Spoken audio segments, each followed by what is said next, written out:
জাতিসংঘের কাছে আমাদের একটি আবেদন, সেটা হচ্ছে একটি অবৈধ সরকারের অধীনে বাংলাদেশে যে হত্যাযজ্ঞ হয়েছে,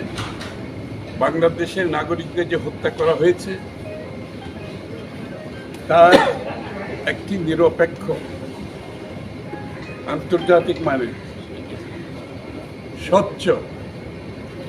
তদন্তের মাধ্যমে সম্পূর্ণ যে ঘটনাগুলো ঘটেছে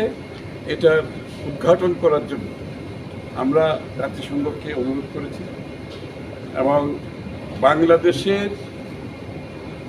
রাজনীতির ইতিহাসে যে হত্যাযজ্ঞ যে খুন হয়েছে নাগরিকদের,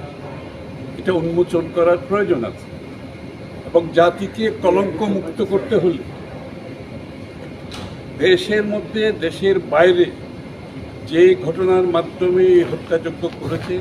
সরকারের পৃষ্ঠপোষকতা, এটাকে জাতির সামনে বিশ্বের সামনে আমাদেরকে তুলে ধরতে হবে, যাতে আগামী দিনে বাংলাদেশে কেউ সাহস করবে না যে বাংলাদেশের নিজের দেশের নাগরিকদের হত্যা করে জোর করে ক্ষমতায় গিয়ে থাকার যে আকাঙ্ক্ষা,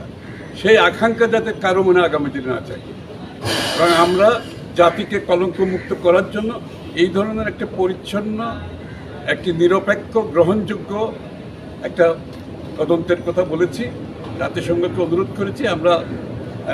ইন্টারিয়াম গভর্নমেন্টকেও অনুরোধ করেছি জাতিসংঘকে বলার জন্য। তো আমরা আশা করছি যে জাতির এই ক্রান্তি লগ্নে এরকম একটি তদন্ত সকলের আকাঙ্ক্ষা, জাতির আকাঙ্ক্ষা বলে আমরা মনে করি।